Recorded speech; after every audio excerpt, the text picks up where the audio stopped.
सिंधुदुर्ग जिल्ह्यात प्रथमच ओरोस इथं Mahindra first choice multi brand car service workshop Jaitapkar automobiles.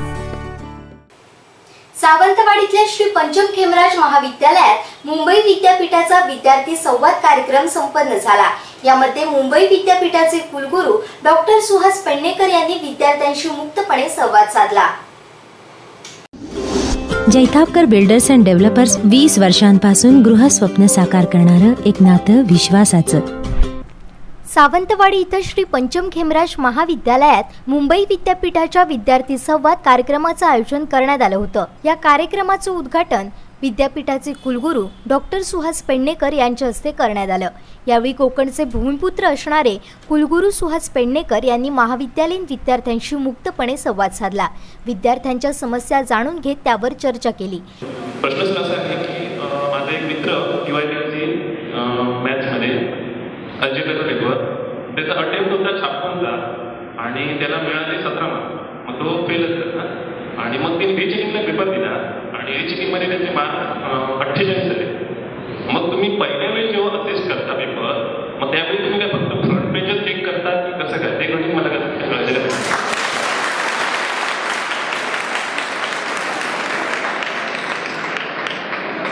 कारण आधी काय व्हायचं सीईटी नव्हती त्यामुळे कुठेही जर ॲडमिशन नाही मिळालं तर ह्या लॉला प्रवेशाचं एक झालेलं आणि 5 ते 3 वर्षाचा जो अभ्यासक्रम होता तो 7 ते 8 वर्षात पूर्ण करणं हा नित्य नियम झाला होता। सो फर्स्टली मी मुंबई युनिव्हर्सिटीसाठी खूप थँकफुल आहे। सो थोडा टाळ्या जाऊन एकदा आणि आफ्टर दॅट मला फक्त एकच सांगायचं आहे की आमचे जे लॉचे सब्जेक्ट आहेत ते वास्ट आहेत।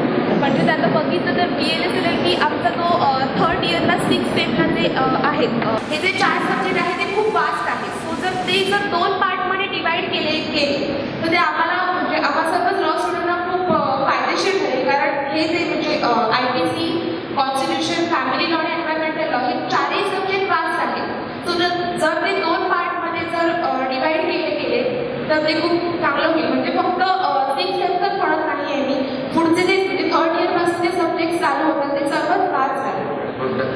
सो आमचं असं म्हणणं आहे की ते सब्जेक्ट आम्हाला 2 पार्टमध्ये डिवाइड केले जातात म्हणजे आम्हाला स्टडी करताना ते आणि पहिल्यांदा बरं वाटतं की विद्यार्थ्यांसाठी कुठेतरी काळापण वाढवतात। जिल्ह्यातील महाविद्यालयातील विद्यार्थ्यांचा या कार्यक्रमास उत्स्फूर्त प्रतिसाद लाभला। यावेळी प्राचार्य डॉक्टर भारमल, प्राध्यापक विनोद पाटील, प्राध्यापक परीख तसेच प्राध्यापक वर्ग, विद्यार्थी मोठ्या संख्येने उपस्थित होते। मुंबई विद्यापीठाचे कुलगुरू डॉक्टर सुहास पेडणेकर यांनी आज सावंतवाडी इथं मुंबई विद्यापीठाशी संलग्न असलेल्या महाविद्यालयातल्या विद्यार्थ्यांशी थेट संवाद साधला। आपल्यासोबत विद्यार्थी आहेत, काय सांगाल? तुम्ही थेट कुलगुरूंशी संवाद साधला, तुमच्या समस्या मांडल्या, काय प्रतिक्रिया आपली? खूपच आनंद झाला कारण की ग्रामीण भागातल्या तळागाळातल्या विद्यार्थ्यांना सुद्धा त्यांच्याशी डायरेक्टली बोलायला भेटलं आणि त्यांच्या समस्या त्यांना सांगता आल्या, शंका विचारून घेता आल्या आणि बरं वाटलं त्यांच्याशी बोलून। म्हणजे कारण की एवढ्या मोठ्या पदावरच्या व्यक्तीशी डायरेक्टली संवाद साधणं आमच्यासारख्या ग्रामीण भागातल्या विद्यार्थ्यांना सहसा शक्य होत नाही। खूप बरं वाटलं की असे कार्यक्रम होत झाले तर मला वाटतं अजून चांगल्या काही गोष्टी घडून येतील। विद्यार्थी म्हणून तुम्ही कुलगुरूंशी काय समस्या मांडलात किंवा काय प्रश्न त्यांना विचारलात, कोणी याबद्दल काही सांगेल का? नक्कीच विद्यार्थ्यांनी त्यांना ऑनलाईन परीक्षेबद्दल विचारलं आहे आणि आपल्या थोडक्यात समस्या त्यांच्यापर्यंत पोहोचवण्याचा प्रयत्न केला आहे। दरम्यान मुंबई विद्यापीठाच्या विद्यार्थ्यांच्या समस्यांबाबत कुलगुरू डॉक्टर सुहास पेडणेकर यांनी सिंधुदुर्ग लाईव्हशी खास बातचीत केली। मुंबई विद्यापीठाचे कुलगुरू डॉक्टर सुहास पेडणेकर यांनी आज सावंतवाडी इथल्या महाविद्यालयात विद्यार्थ्यांशी चर्चा केली आहे, त्यांच्याशी संवाद साधलेला आपल्यासोबत आहेत डॉक्टर पेडणेकर सर। काय सांगाल या मुलांबद्दल? आपण संवाद साधला, त्यांच्या समस्या काढल्या, पण काय सांगाल? कुलगुरू म्हणून माझ्या दृष्टीने विद्यार्थी हे खूप महत्त्वाचं आहे आणि म्हणूनच आज केवळ सावंतवाडीचंच नाही तर सिंधुदुर्ग जिल्ह्यातील विद्यार्थ्यांशी संपर्क साधण्याच्या त्यांच्या काही तक्रारी असतील, मुंबई विद्यापीठात बद्दल असतील, त्यांच्या महाविद्यालयाबद्दल असतील किंवा त्यांच्या काही सूचना असतील त्या जाणून घेण्यासाठी मी स्वतः कारण विद्यार्थी त्यांच्या अडचणी काय आहेत, त्यांच्या व्यथा काय ते अधिक होऊ शकतात. आणि म्हणून आज साधारण 1 तास त्यांच्याबरोबर इथे घालवला आणि त्यांनी विद्यार्थ्यांनी जेवढ्या जेवढ्या सूचना तक्रारी केलेल्या आहेत, कुलगुरू म्हणून मी एवढंच सांगेन की मी प्रत्यक्षपणे त्यांच्याबरोबर शिकेल. त्यांना मला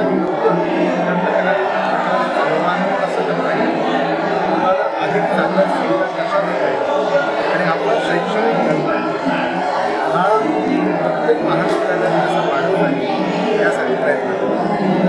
सर, अजून एक या मुलांमधला प्रश्न असा विचारला गेला होता की ऑनलाईन पेपर चेकिंग होतं. ऑनलाईन पेपर चेकिंग झाल्यानंतर पास असताना देखील काही विद्यार्थ्यांचे रिझल्ट फेल येत आहेत. याचं ते उदाहरण म्हणजे गेल्या वर्षी एका मुलीला ह्या कारणामुळे जीव गमवावा लागला होता. आजही ही परिस्थिती आहे, त्याबद्दल आपण काय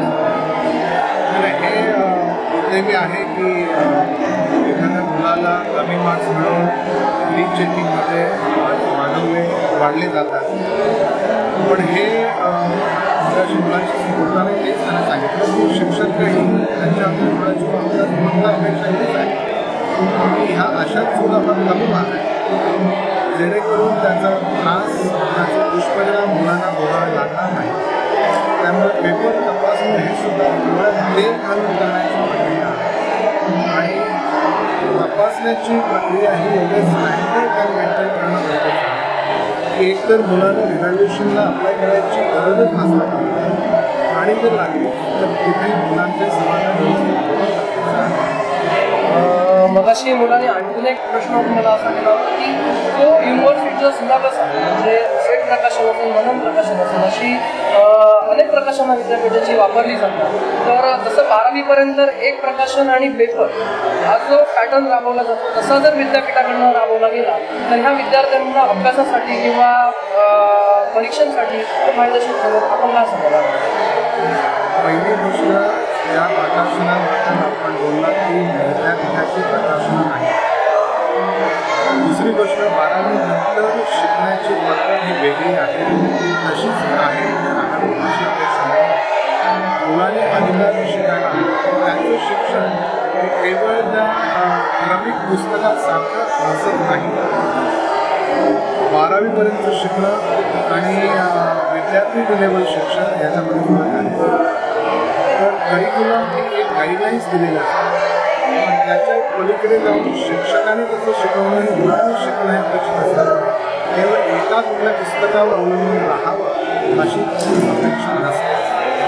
एक शेवटचा प्रश्न म्हणजे असा की विद्यापीठाचा NSS आणि DLA हे 2 मोठी डिपार्टमेंट आहे. या माध्यमातून मुलं शिकतायत, त्यातनं घडत आहेत. तर ह्या डिपार्टमेंटला युनिव्हर्सिटीकडनं पैसे दिले जातात किंवा त्यांच्या प्रोग्रामसाठी फंडिंग दिलं जातं. असं असताना काही अनुदानित आणि विनाअनुदानित कॉलेज आपल्या जिल्ह्यात आहेत. त्यातील विनाअनुदानितची कॉलेज आहेत त्या कॉलेजला पैसे पोचत नाही. त्यामुळे NSSचे जे काही कॅम्प असतात किंवा राज्यस्तरीयचे कॅम्प असतात त्या कॅम्पला ह्या मुलांना पैसे दिले जात नाहीत. या मुलांना स्वतःच्या खिशातमध्ये पैसे खर्च करावे लागतात. त्याबद्दल आपण काय सांगाल आणि काय अनुदानित आणि विनाअनुदानित महाविद्यालयांमध्ये तुम्ही नेमकं काय बोलता हे अजून व्यवस्थितपणे मला म्हणजे आपल्या जिल्ह्यात काही विनाअनुदानित कॉलेज आहेत म्हणजे विद्यापीठाशी संलग्न आहेत, पण विद्यापीठाकडनं जो NSS साठी किंवा DLA साठी जो फंडिंग येतो तो त्या कॉलेजला अजून मिळत नाही. त्यामुळे जे विद्यार्थी कॅम्पला जातात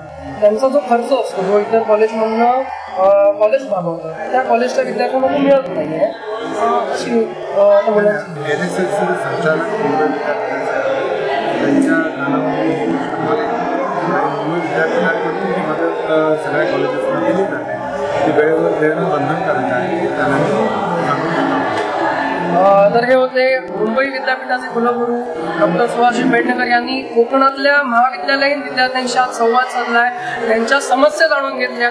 कोकणचे भूमिपुत्र असणारे हे डॉक्टर सुहास पेडणेकर कोकणातल्या विद्यार्थ्यांच्या या समस्या जाणून घेऊन त्याचं योग्य तो निराकरण करतील हीच अपेक्षा आहे. सिंधुदुर्ग लाईव्हसाठी व्हिडिओ जर्नलिस्ट संदेश कारवडेकरसह विनायक गावात सावंतवाडी.